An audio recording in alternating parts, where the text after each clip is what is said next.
Superbike racing, it's where you want to be. And we're about to find out if we belong there. We're the Rush HD BMW Motorrad Canada Superbike Team.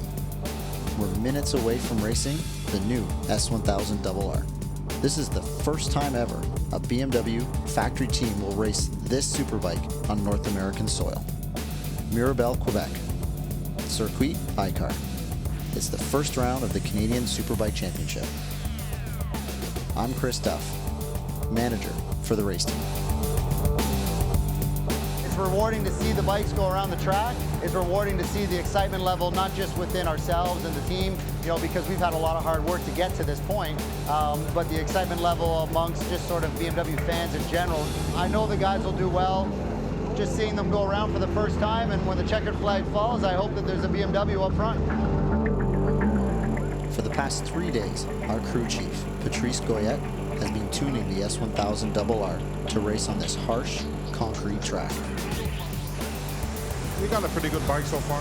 They both like the bike, so they will go faster, especially in the race. No doubt about that. Our riders, Francis Martin and Mike Ferreira, have been practicing and learning the track. Francis qualified on the front row with the third fastest lap time. Mike is right behind him in the second row. He qualified with the sixth fastest lap time. In his early days of riding, Mike idolized Francis. Francis even taught a young Mike Ferreira in fast school. Fast is a racing school that you have to take in order to qualify to get your race license. And Francis was my teacher. It was so neat that, my teacher is now my teammate. So he's taught me well.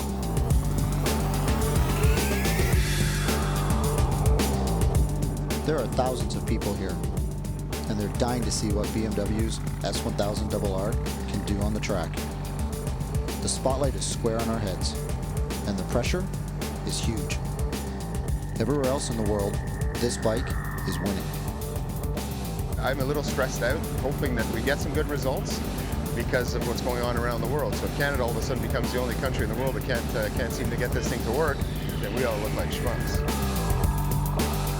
All the history, all the work. Right now, it's meaningless. It's race time.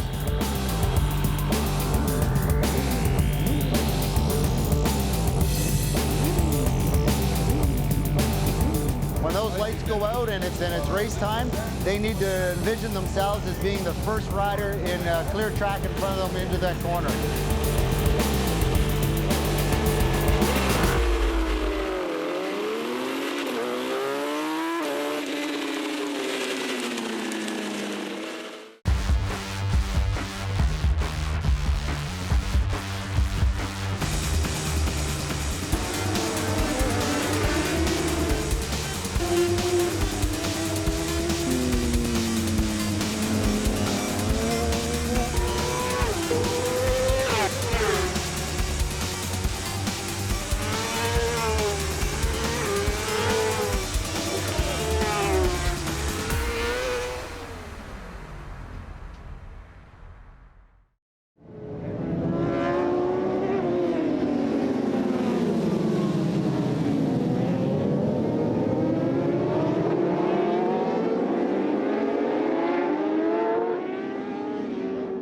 The field gets through the first turn clean.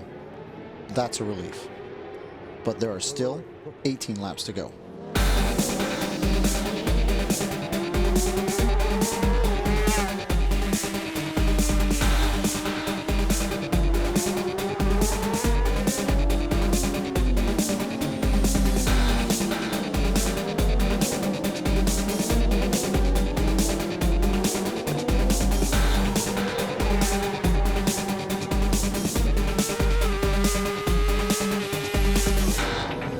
Six laps in, Francis holds on to third place, while Mike is back in eighth. If we can hold this, we can start the season with a podium. That would be good.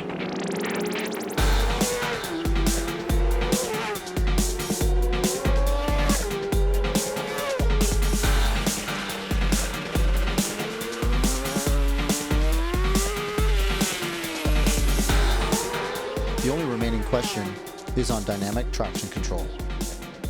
In the S1000RR, it senses wheel slip and retards the ignition automatically to keep the bike from losing control. And less wheel slip means your tires last longer. The bike was meant to use it, but it's a new technology. Mike is young. He's adaptable. He has his on. Francis, our veteran, just can't get used to it. He doesn't like the idea of the throttle control being taken over by a computer. He's left his off.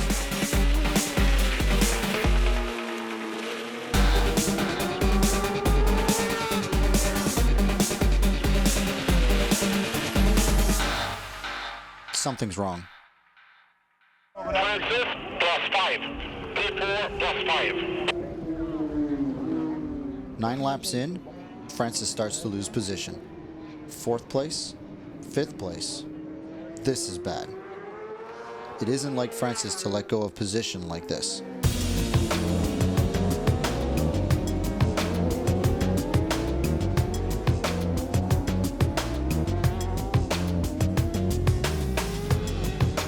Guys are catching up to him, and a couple got by him.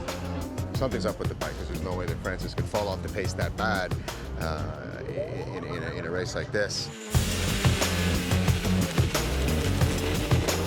After the 8th lap, when the tires started to go, I knew it's that. I knew I have a big problem with the rear tire, and but I don't know how bad it is.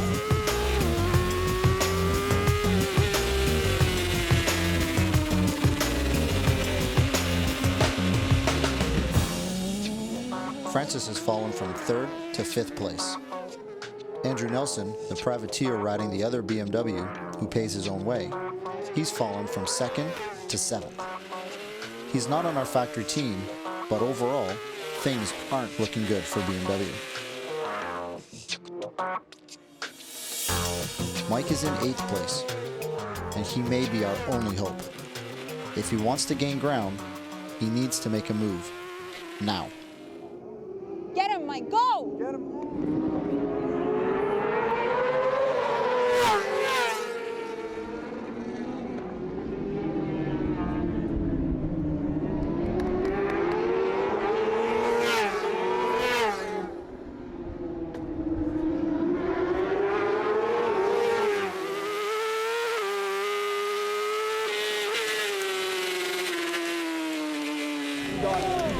Thank God. Finally. Come on. Oh my God. If he didn't get him, I was going to knock him out when he came in. On the 11th lap, Mike closes in. Mike's wife Cindy looks on as he battles to keep 7th place.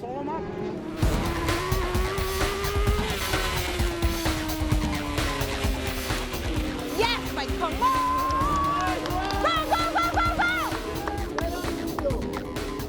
Mike's right behind Alex Welsh, battling for 6th place.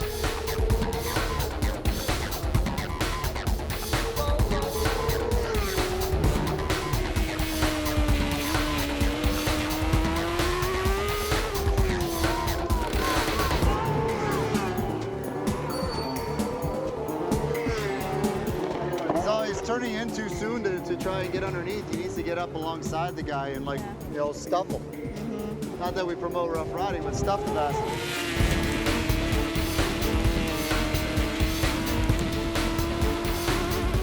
Yes! All right. Yes!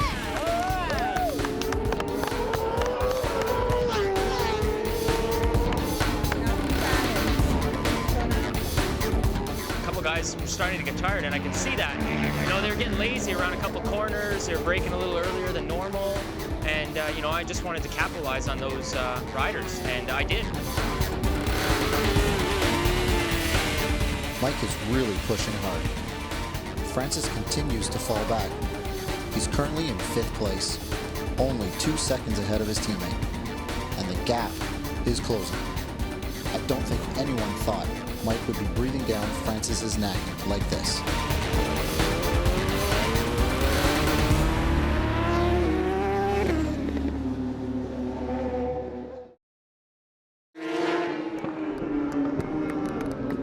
It's round 1 of the Canadian Superbike Championship. Francis Martin was in 3rd place, but now he's fading fast. His younger teammate, Mike Ferreira, is battling him for 5th place with only 4 laps to go.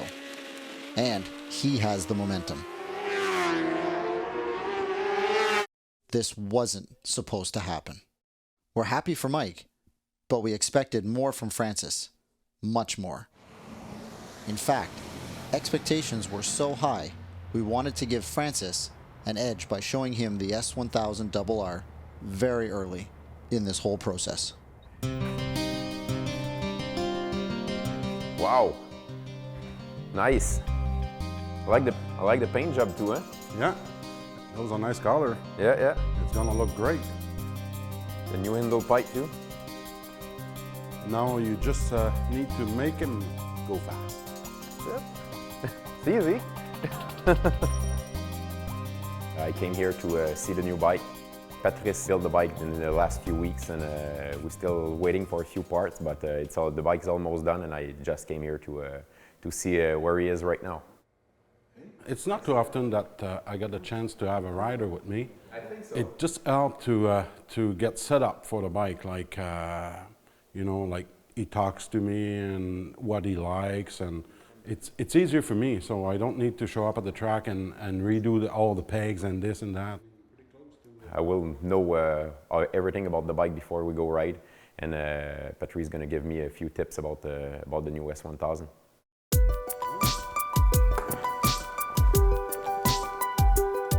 I sit a little bit low on the bike. Yeah, Ollie, how do you like the grip? I'll fix the seat later. Yeah. Perfect. The grip's nice. Perfect. Yeah. You're okay? Yeah. You put the bike on the dyno too? Yeah, I did. How much? It's hard to keep it under. I tell you. That's perfect. Yeah, it's perfect for you. Yeah, it's perfect for me. Traction control still on. The BMW is a lot different if I compare it with my GSX-R 1000 before. We have traction control on that bike, we have ABS brake, and the power is awesome. Just a stock bike has 182 horsepower at the rear wheel. It's about 15 to 20 horse more than a stock Suzuki. And the forks done? No, they're not done. I'm waiting for the suspension. It's pretty much the last thing to do on that bike, so it's ready. Yeah. That's the only thing you still have to do? Yeah, pretty much. A few little things, but it's getting close. It's really good to work with Francis. He's a great rider. Easy to get along with. He's there to win the championship. Like, it's his focus, so it's my goal too. I worked with Patrice in 03 and 05. I won the Superbike Championship in 05 with him. And no, I always really liked to work with him. He raced before too, and yeah, he understands my language. And I can't wait to try the bike now. I think I'm pretty sure that's going to be an awesome bike and good enough to go to be in the box every weekend. We brought Francis into the process early because we expected him to lead the team. Experience, preparation, chemistry. We had it all going for us. And maybe we still do. After all, Mike might not pass him, and Francis might fight back. But I guess that's racing. No matter how much you prepare, you never really know how it's all going to play out until it plays out. Mike couldn't pass Francis, but he's still right on his tail. There's enough time that he could be catching up to Francis.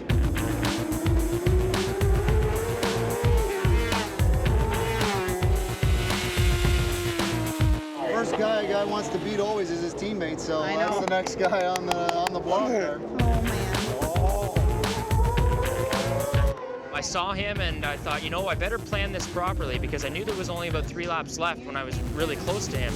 I thought, well, you know what, I have an opportunity here. I know how much energy I have left, and I'm going to try and take it now and progress and push away.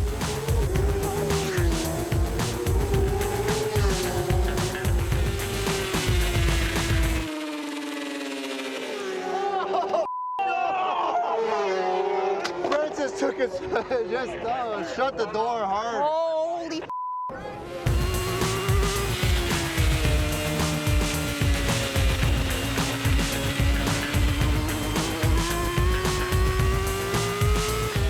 That looks like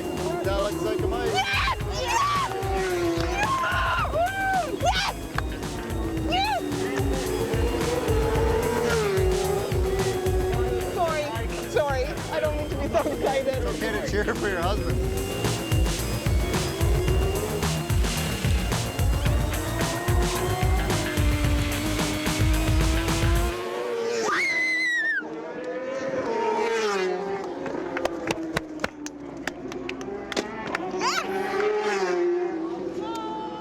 Defending champion Jordan Zoke wins round 1.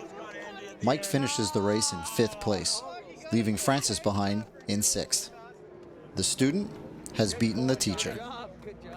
For us, it's agony and ecstasy. Top 5 for Mike is huge. But 6th place for Francis, with his experience and all that preparation, to tell you the truth, it's pretty shocking. Mike brings his bike to the start-finish line for a top 5 inspection and a little good cheer. He's the hero of the day. And Francis, he's got to hide his goat horns in the hauler.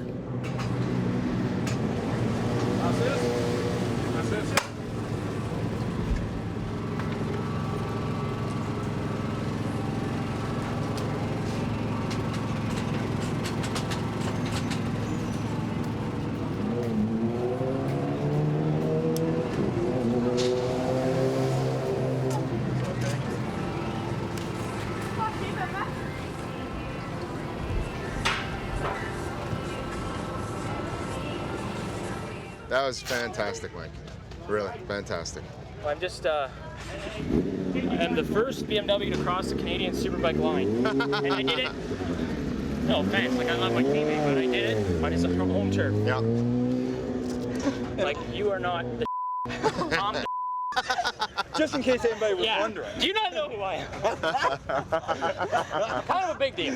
Big deal. Maybe you've heard of me. I don't know. Say classy, Mirabel. Well done. Well done. Thanks. Wow. Good job, Jordan. Made me work for it, that's for sure. It's not easy. It's a tough track on a superbike, right? Oh, it is. For you, first few rides you've had on a superbike, you've been on 600 tracks. Jennings, Shannonville here. Yeah. Wait till we get to some superbike tracks. Like Mossport. Yeah. That's going to be good. Good job. Oh, me too. I am really pumped. You know, I'm the first Canadian BMW to cross the line, and I'm super ecstatic. You know, I was sitting, you know, the third BMW all weekend. I was the third BMW, you know, by just a couple tenths, but I don't know what to say. I'm just really happy. You know, first BMW, you know, I proved that I can ride these bikes, and maybe Superbike was my calling. It's my first race on a Superbike. I'm the, you know, and I beat my teammate. I couldn't be happier because I think this was one of the last expectations that everybody in the pit and even everybody at BMW expected was for me to be the first BMW across the line because my teammate has 15 years of Superbike experience.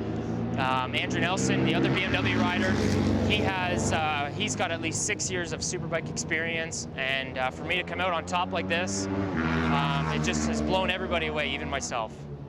Post-race heart rate. 150. Pure adrenaline. Mike, you're up to where I am. Wow, that was wicked. Awesome, I guess. No. Fair and square. Fair and square. Way to go. Thank you. It means a lot. I couldn't be happier for Mike. He's worked hard for this. As for Francis, I know he's disappointed, and quite honestly, so are we. But it wasn't all his fault. He had major issues with his rear tire. Compared to Mike's, it's torn to shreds. As soon as I hit the throttle, the bike got... And when did it start to go away? About 5 or 6? Eight lap. After 8 laps, just the tires So started just to like go. one lap past halfway, Yeah. that you started to feel the Yeah, tires. halfway the tires start to go big time, and after that, it's just the 5 last lap when I just cross my fingers and don't crash. Keep it up, that's it. Well, the bikes definitely prefer asphalt over concrete. Big time. Yeah. Holy. Yeah, that's Tire what looks like he can still blow there. No wonder you couldn't get on the gas. Oh, Because it was like whoop, whoop, everywhere. I saw, yeah, especially over there. I was like, be careful. Okay. Yeah, but the scary Good job. part was when you guys almost Good job, took each man. other out. Very good job. From where we were standing in the pits there, it looked pretty damn close going into corner one when Francis came right across. Oh no, he's like way ahead. Not from our angle.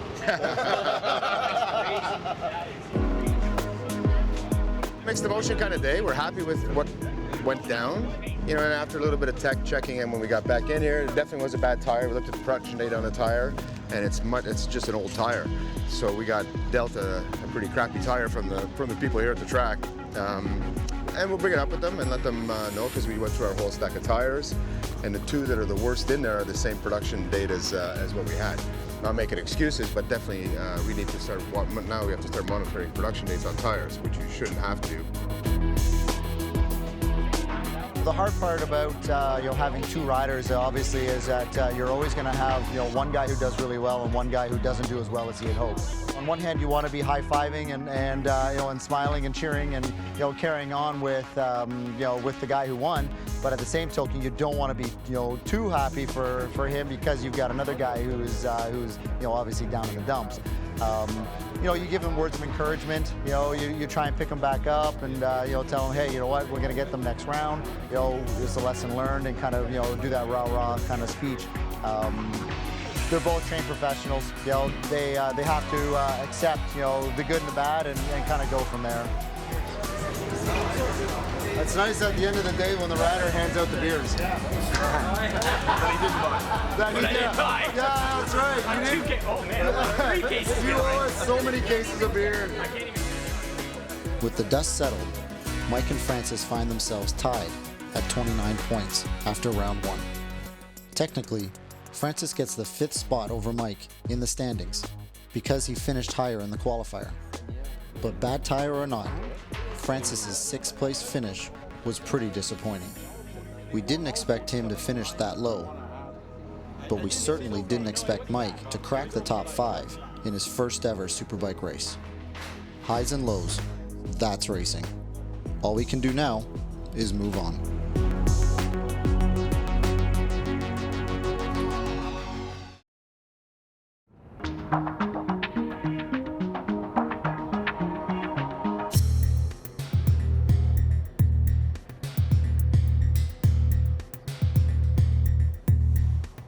Calgary. 3 weeks later. We've all had a chance to talk through the results. Francis's rear tire may have been a little weaker than the others, but the general consensus is that he has to start using dynamic traction control. Because he had it off, there was extra wheel spin, and that wore his tire down like crazy. I think he knows this, but you never really know. So before we even hit the track, I had to make sure. Now that we're coming into our second round, obviously, from a team perspective and a BMW perspective, we'd like to see you using the traction control a little bit more. So as long as you're comfortable, with sort of practicing with it, trying it out, and just sort of see, we'd really appreciate that. Well, it was my goal anyway this weekend to use it more, because if I use it at Mirabel, maybe that's going to help for the race for sure. I know the tire is not good, but maybe I can keep the tire good longer during the race. But anyway, it was my goal to use the traction control the whole weekend here for. No, you know what? It's I think it was a good lesson learned for the whole team, right? To understand how the technology and the electronics can really play a part in this, right? So that, if we can get longer tire wear a little bit longer, hopefully that gives us an advantage over, our competitors, so that you can be fighting, full throttle hard at the end of the race, as opposed to, having to sort of limp it home and hope for the best kind of thing, right? Yeah, exactly. And you can improve your lap time with that too. You can go back on throttle a little bit sooner, and that's going to help for sure. Yeah. I need to learn it. Yeah, no, definitely. It's I know you're a 2-time Canadian champion. I know that you're a hell of a good rider. So it's just a matter of, I guess, learning what's new for the future, as opposed to how superbikes were in the past, where it would just sort of full throttle, grip it and rip it, and hope for the best, right? So at least now it's a matter of having a little bit more, I guess, control over the the wheel spinning and where the bike's going to be, and hopefully that it's the same bike from lap 1 to lap 21, right? No, exactly. It's important to use it, and that's what I'm going to do tomorrow. Good. Hey, I'm always here if you need to bounce ideas off, or suspension settings, anything with the bike. That's good, thanks. Sometimes it's tough to give orders to a veteran like Francis, so I'm glad we're seeing eye to eye.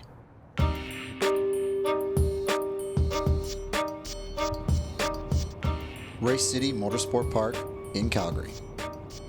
Rounds 2 and 3. Yep, this one's a doubleheader.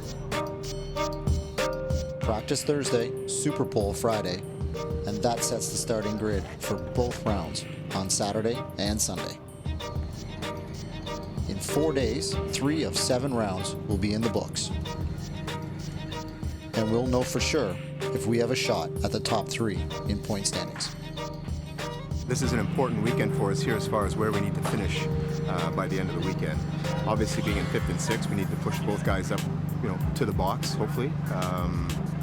It's a 7-round series, and a lot of things can happen in 7 rounds, but definitely rounds 2 and 3 really set the pace and set the positioning for how competitive you can be for an overall championship over the season. I'm the team manager, but I'm also the manager of marketing for BMW Motorrad Canada. Marketing's my thing, and we've just been through some major marketing work. They've been over, they look nice. Yeah. The bikes look really nice. The yellow, blue, the white stands out. Wait till the guys put their suits on. Oh, it's gonna be gorgeous. These colors are gonna pop in the sunshine. Our main sponsor rebranded itself from Rush HD to RadX. So we had to rebrand right along with it. For me, it's been a long few weeks. Since the last race, we've had to, paint 8 sets of bodywork. We've had to change all the decals on the 2 support vehicles. We've had to do all new pitch shirts, clothing. The biggest thing, we've had to change the riders' race suits as well. So it's not just as easy as snapping your fingers and it's done. It takes weeks and weeks, and also a lot of money, in order to do it, because having to redo things that you've already done. I thought my job was easy. Once the season starts, I can sort of sit back and go, woo. At least I can honestly say I'm not going to do it again this year. And if somebody asks me to, forget it. I've had enough.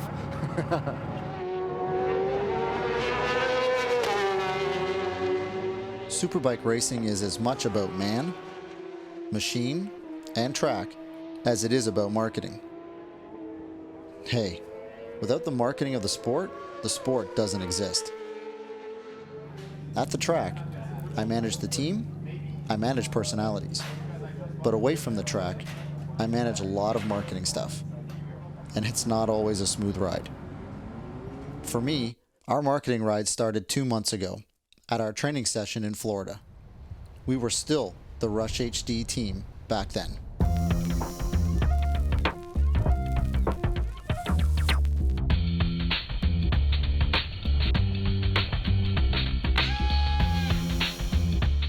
End up using the Parts Canada Superbike Championship as an entire marketing tool, really, to sort of market our entire lineup.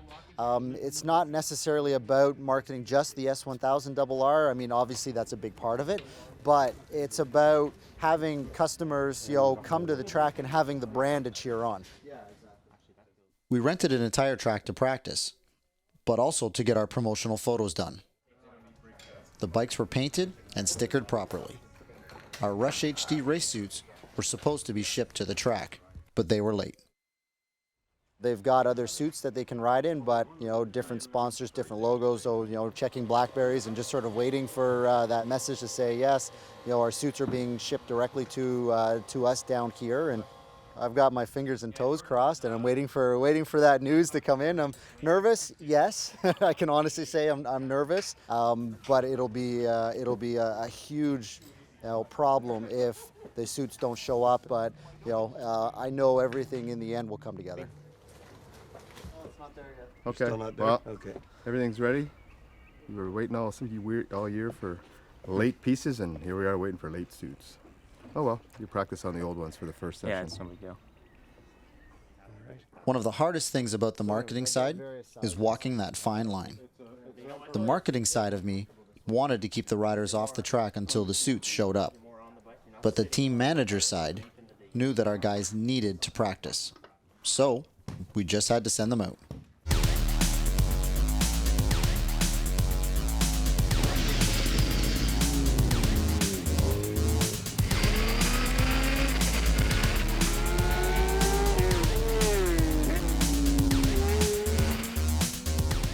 suits haven't showed up, we decided to let the riders go out and have some fun. You know, they're wearing suits that they wore last year. They look a little goofy because the colors don't match, but you know, sometimes I guess it's not about being pretty. It's about you know, getting the function out of it, so that we know what the bikes are capable of, and you know, let the riders get out and play. And you know, the last thing you want is to have a rider standing around getting itchy, because then they just become annoying. Turns out, annoying riders were the least of my worries. The suits didn't show up. We had a little bit of an incident where the special suits for this year ended up in customs or something. I didn't get the whole story because I just walked away from it as soon as I heard it. Disappointing wouldn't be enough to say how I felt, because there's so much energy that went into this to have that. I mean, we brought down a professional photographer, so not having the suits was an absolute disaster in my mind.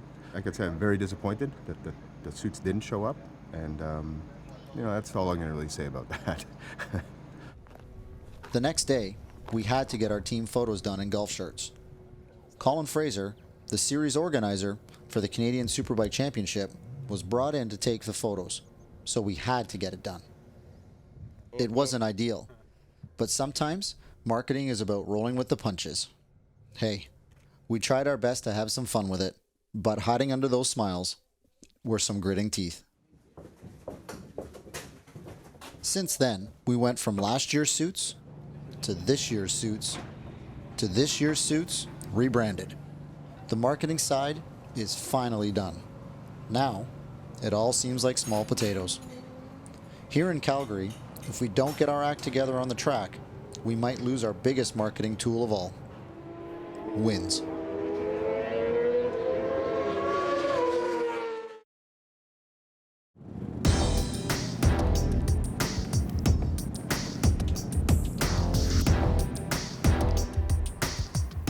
Race City Motorsport Park is a 3.2 kilometer asphalt track with some fast corners and one very long straightaway. It's a bit run down, but the good news is, compared to Icar in Mirabel, Quebec, this track is much better suited to the S1000RR. Mike and Francis will really be able to let it rip on the straightaway.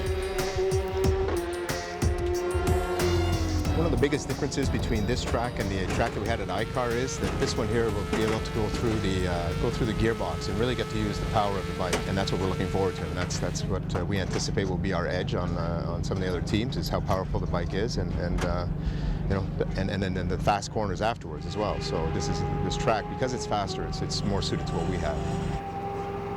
I know the track pretty much. It's a little bit bumpy, it's rough. If we can have a good suspension setup, I think we're going to be right there. It's only we have corner 5 and 6, they're very rough, and if we can make the bike working there, it's a very fast corner. And if we can make the bike working there, we're going to be in business, I think. There's a ripple on that track. A lot of small bumps. There's a few big bumps, but most of it is ripple, so you need to absorb the ripple and keep the wheel on the ground if you want to go fast, you know, like keep the traction. Sometimes the competition under the tent is just as important as the one on the track. We're going to do everything we can to gain a competitive edge. A new electronic control unit has just arrived from the factory in Germany. While Patrice gets the main bikes, or A-bikes, ready for the first practice today, Norm is going to install the new ECU on Mike's backup bike, or B-bike. It's going to give them more dynamic traction control feel, so less hesitation on the motorcycle, so it's not going to kick in as early as it normally would. Now it allows them to give a little more throttle, so it makes for a smoother exit and entering corners.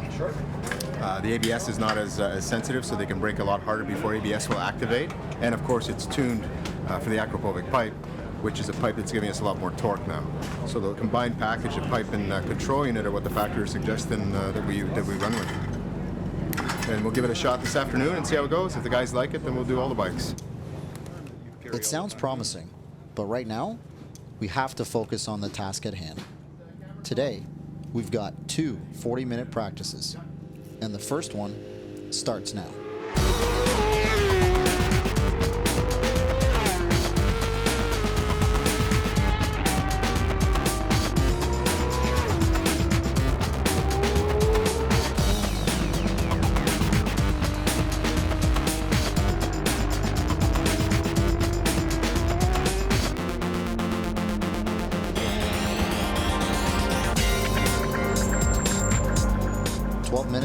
practice, Mike comes in.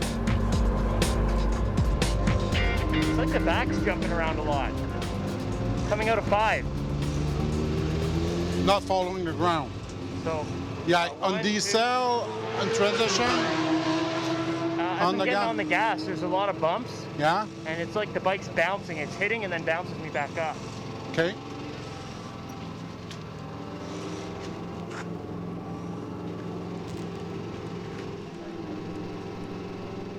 Patrice makes a rear suspension adjustment to help smooth out corner 5 for Mike. Not long after that, Francis comes in too. I feel like just the rear just go deep in the stroke, just skip. The rear skip big time when I hit the big hole. Okay, cool. Got a shock for that.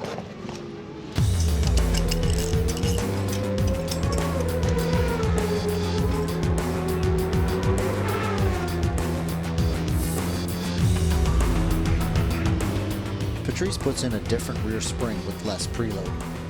This should help with the ripples on the track. It's a big change. I think he really wants to hit the nail on the head with Francis's setup. Mike comes back in.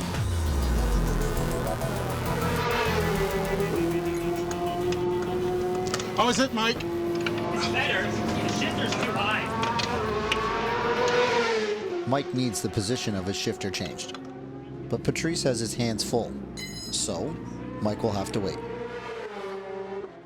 Juggling 2 riders is one of the hardest parts of being a crew chief. We try to give equal attention, but let's face it, Francis needs to improve. So right now, he's getting most of the attention. Mike may not like it, but it's one of the harsh realities of team racing.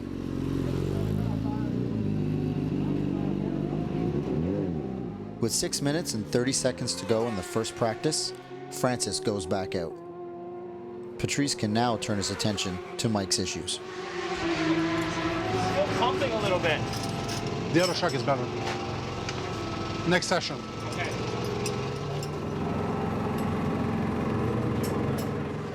Patrice will make the same change to Mike's bike that he did to Francis's after practice. In the meantime, Patrice throws him a bone and lengthens the shifter.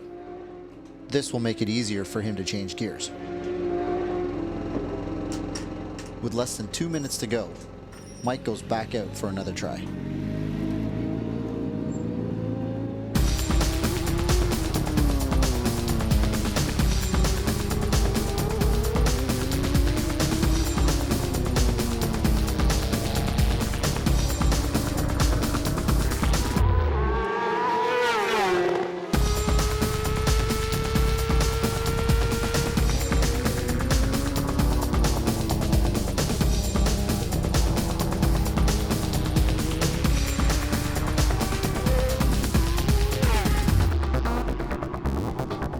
Francis comes in for good. All the changes helped. He ended up with the 3rd fastest lap time at 1 minute 17.917 seconds, just half a second behind the leader. He had a good practice, but in the last straightaway, he had trouble downshifting. That's not a good thing. Those shifters are not good. You know what? I'll need to modify that. We need to do something. It's moving on the shaft all the time. Back and forth? Yeah. Doesn't matter how tight you tied it. I cannot go tighter than that, okay? Yeah. It's moving back and forth because they got no slot for the boat to get in the slot, so it doesn't move. On the spline? Yeah, there's no slot. So it goes in and out all the time. So I'll need to figure out. I hope it's not broken, because that's the only one that I have. So, Bit of an issue with the alignment of the shifter boss that's on the spline. It seems to be backing out a little bit, so it jammed against the this portion of the engine here, so you couldn't downshift. The first practice is in the books. Although Mike liked his changes, he finished 8th fastest at 1 minute 18.880 seconds. If Patrice had a chance to change his rear suspension, he may have finished with a faster lap time. Better? Oh yeah. Yeah? Way better. Excellent. Pulls a lot more. A lot more. Practice went well. It was a good start, so I'm pretty happy. You know, the guys were only a second ahead, so that's a good start, especially for all those guys that have been here on Superbikes for many, many years. So we made some changes, and I think we'll see some better times this afternoon. Defending Superbike champion and last round's winner, Jordan Zoke, finished 6th fastest at 1 minute 18.686 seconds. It's early, but for the first time this year, he looked beatable. The schedule is tight. There's only 2 hours between practices. In order to make all the changes we need to, we're going to have to push.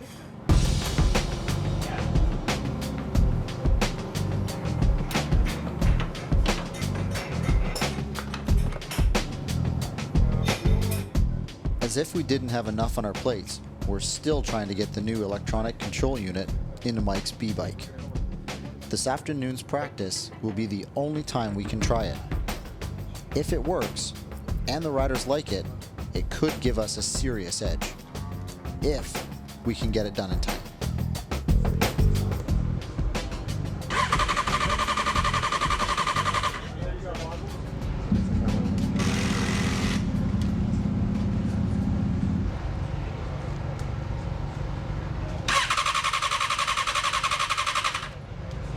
Doesn't like it.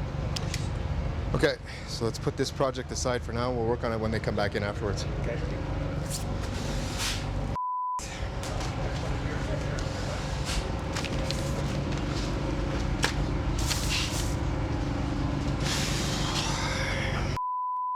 So now this thing doesn't even start.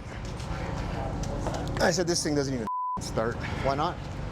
No idea. We don't have time to around it now. Do you put the ECUs in Yeah. and did what the instructions said? The instructions were just to just hold the throttle open for 3 seconds, and then you have to start the bike after and go through the gears, but it won't even start. And there's some kind of funky sound there on the fuel pump. That's not normal. That's not good. Is it?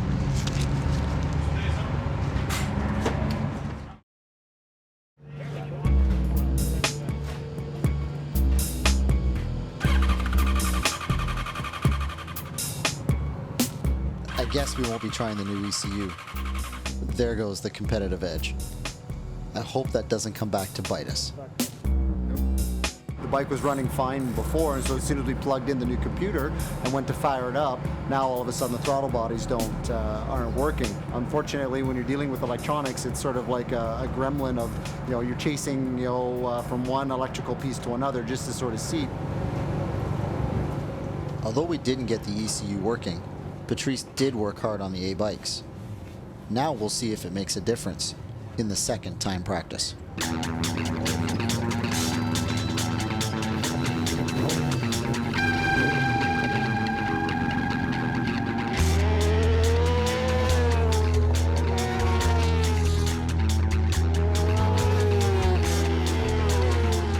The riders hit the track for the second practice. Kevin Graham from Pirelli comes over to chat. I think he wants to clear the air after Francis's round 1 tire fiasco, and to see if Francis is using his traction control. We had the heart-to-heart and told him that it needs to be on. You need to get used to it, and he's finding it a lot easier here than at Mirabel.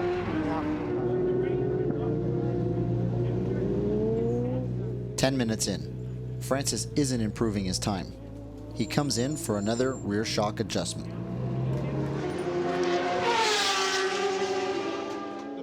Things aren't going well for Mike either. Even after Patrice's adjustments over the break, his lap time is 8th fastest, and he still hasn't improved on his time from the morning. Hey,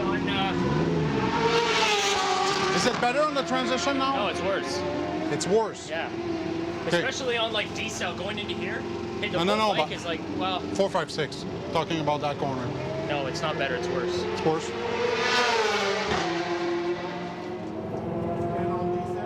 Another rear suspension tweak and Mike gets back at it. With 13 minutes left, Francis comes back in. His lap times haven't improved, but he still has the third fastest lap time. They're progressing along, and it looks like the changes that they made after the first practice session probably haven't, yielded the results that they were hoping for. But Francis is, third, fourth, and Mike is still around eighth. We'll see. Their lap times are a little bit better, but not substantially better.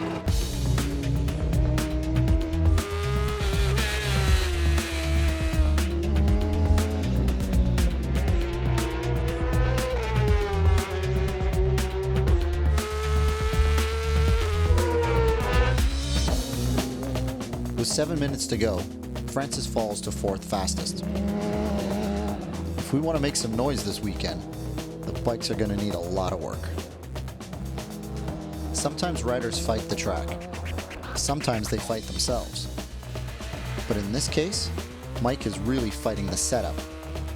Patrice is a top-notch crew chief, and that's why we hired him. But for some reason, he's not hitting the mark with Mike. And we're all starting to wonder why.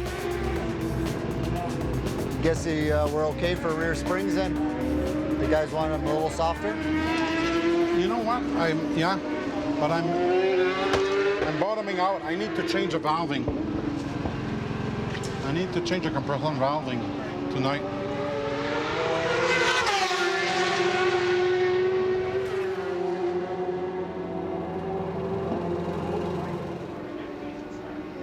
What's up with Mike? He's going backwards. He doesn't like the changes. He says that the bike's a lot harder to ride. It's bucking him around a bunch. He's not comfortable with the whole scenario. I said to Patrice, it's a little stiff, But and then we need to go back. He goes, no, we're just going to change the internal valving. I think you probably need to go a little softer on the spring. And maybe then also the internal valving of the rear shock. They just put the softer spring back on Francis. Yeah. When things aren't moving in a positive direction, everybody gets concerned. It's getting harder and harder to keep our mouths shut. At the same time, putting too many cooks in the kitchen could make things 10 times worse.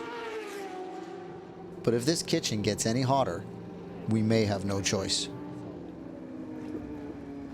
At the end of the second practice, Francis was fifth fastest at 1 minute 17.420 seconds. He beat his morning time, but barely. Mike's fastest lap time was 1 minute 19.037 seconds. That's a few tenths of a second slower than the morning practice. This is not the direction we want to be going in. Too stiff on the rear, and what'd you change in the front? No, we didn't change anything in the front, but I think we made such a major change in the rear that it affected the front as well. So it was like a double negative, which did not make a positive. No, I know. You could definitely see you weren't comfortable out there. You were going backwards in positioning, right? It was a big change for the stiffness of the rear shock that they went to. So we had to go back and go back a couple of springs for weight on the springs, and maybe just adjust. I had to go back to what I was at this morning and go build from there. Instead of maybe not because it's a stiffer spring, right? Yeah, one step. I might have to go back to the other spring.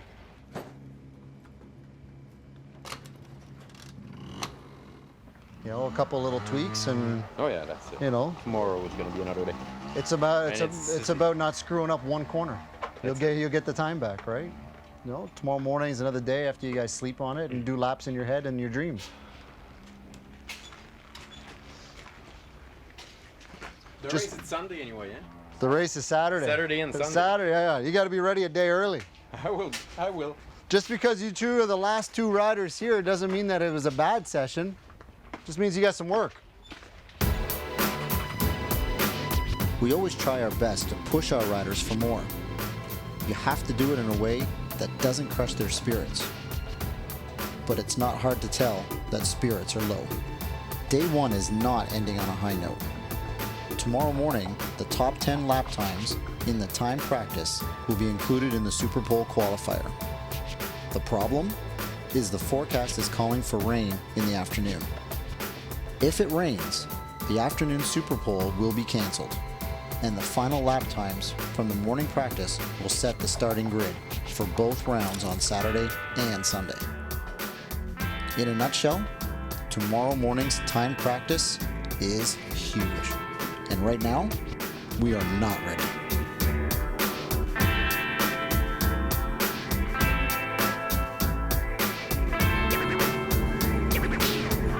The bikes are fast enough, they get a good start, that there's no reason why they can't be first and second into corner one on during the races.